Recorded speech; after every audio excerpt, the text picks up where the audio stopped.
At this point, I'd like to recognize New York State Senator Sandy Galiff, who's here with us today, and also Joseph Orlando, he's the community liaison for New York Assemblyman David Buchwald. So thank you very much, both of you, for being here and taking part in this. I think that you can tell that there's great concern in the community and that we really need our elected officials to stand up and take action on this. So we're very happy you're here today with us. As our last speaker, I'd like to introduce my Physicians for Social Responsibility colleague, Dr. Shannon Gearhart. She's a practicing physician in New York City. She's a past president of the New York chapter of Physicians for Social Responsibility, and she's going to tell you in part what we can do to move forward from here. Shannon?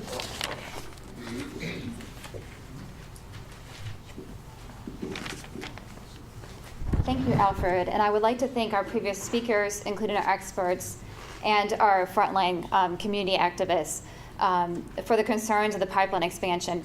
I just want to provide a wrap-up and a call to action, like what is needed at this time. As Alfred mentioned, I'm speaking as a public health physician and also as a leader of the Physicians for Social Responsibility New York chapter. Since the 1980s, PSR New York members have been advocating for the protection of human life and the environment from the gravest threats to human survival. As a coalition of public health and medical health professionals, we appreciate Governor Cuomo's efforts to protect New Yorkers from the harmful effects of oil and natural gas by enacting a ban on hydraulic fracturing in New York State in December 2014. As you remember, this decision was largely grounded in scientific findings that demonstrated the adverse effects on the health and environment of our community. However, unfortunately, the risk due to frack gas does not stop at the point of extraction, as highlighted by many of our speakers today. Rather, these risks arise at every stage of gas exploitation, including the transportation of natural gas through pipelines and other associated infrastructure. Despite the ban on the extraction of frack gas in New York State, close to 140 pipelines, compressor stations, storage facilities, and other infrastructure has been either proposed, is currently under construction, or is already in operation across New York State. In addition to the significant long-term public health and environmental risks of natural gas itself, there's also the significant risk of gas pipeline and compressor station accidents. I'm not going to really reiterate what our previous speakers have already stated, except for highlighting that this is not an issue that is unlikely to happen. It's been increasing in frequency. Based on data from the U.S. Department of Transportation Pipeline Hazardous Materials Safety Administration, 143 gas transmission line accidents occurred in 2015 alone. These accidents leave people injured, dead, damage homes and businesses, as was just noted by our previous speaker, overwhelm first responders, and terrorize nearby communities. Since 1986, nationwide, more than 500 people have been killed and over 4,000 people injured as a result of pipeline accidents. This costs nearly $7 billion in property damages alone. At the same time, as mentioned by Alfred and other experts, the aging Indian Point nuclear power facility alone is a risky structure with its own significant track record of unplanned outages and failures, including transformer fires, explosions with oil spills, electrical switch failures, and pump failures, if that's not enough, resulting in the leakage of radioactive materials into the Hudson River and our local groundwater resources. It just doesn't make sense. As dangerous as each of these issues are by itself, the dangerous high-pressured pipeline in conjunction with the already risky Indian Point nuclear power facility, as we saw today in our tour and as we will see later in some aerial footage, it just does not make sense how this compounded risk needs to be continued.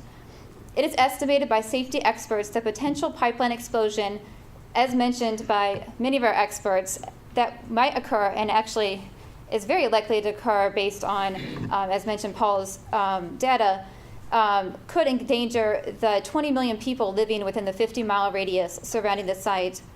In addition, with a direct impact on local communities expanding to New York City, which I am from here personally, this community right here locally, and even in parts of New Jersey and Connecticut.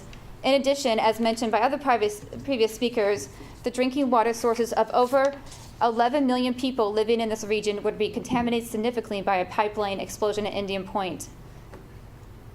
As mentioned by previous speakers, despite this risk, there is currently no adequate plan of response for pipeline explosion or other inevitable accident occurring along the Spectra AIM pipeline.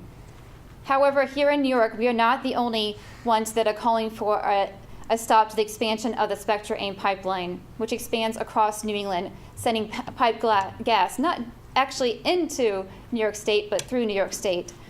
Other health professionals, public officials, and emergency first responders in other states along the route of the pipeline have echoed our concerns of the lack of health and safety assessments, emergency procedures, training, and preparedness prior to pipeline project approvals. In addition, PSR is not alone in the call to action to halt the approval of pipeline infrastructure projects. In May 2015, the Medical Society of the State of New York adopted a resolution entitled, quote, "Protecting Public Health from Natural Gas Infrastructure," end quote. This recognizes the potential impact on human health and the environment of natural gas pipelines and calling for governmental assessments of these risks. That same year, in 2015, the American Medical Association, which as a physician I can say is tends not to be the most progressive organization, has also largely and actually adopted a similar resolution, quote, "Recognizing the potential impact of human health associated with natural gas infrastructure and supporting legislation that would require a comprehensive health impact assessment regarding the health risks that may be associated with natural gas pipelines," end quote. However, despite these calls for these independent safety risk analyses and independent health impact assessments by several health and safety experts and our own elected officials, including Senator Schumer, Senator Gillibrand, and even Governor Cuomo, the expansion, as we see, of the Spectra AIM pipeline adjacent to the Indian nuclear power facility has continued.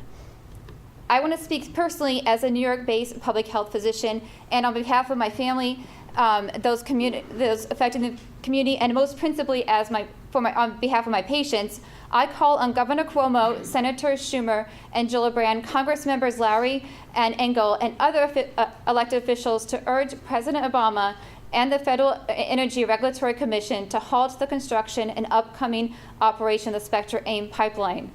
With the significant risks amplified by the construction of the high-pressure AIM pipeline nearby the already, as we mentioned, dangerous and aged Indian Point nuclear power plant, the time to act is now. We need to think proactively and prevent any potential disaster that will have significant public health, safety, and environmental consequences to the millions of people living in New York, New Jersey, and Connecticut, both now and into the future. Thank you. And so next we're going to... So this is just what we are talking about. This is actually a graphic that gives a good example of the evacuation zones.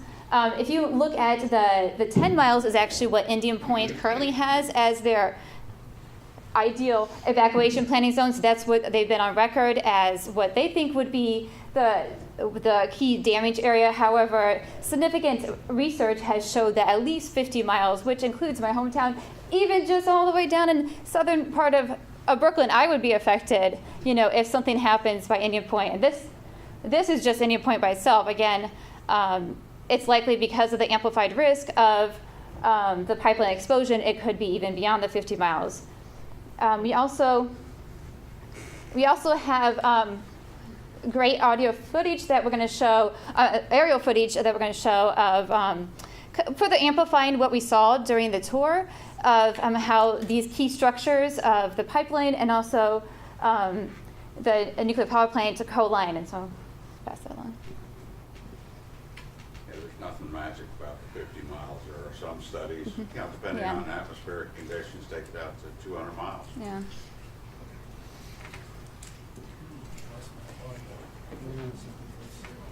Sorry.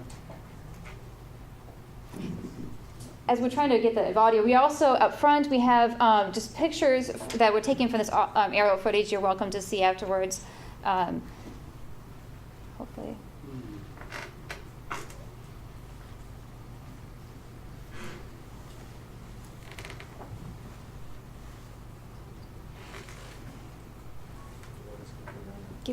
What's, And water's gonna come down the Hudson also, right?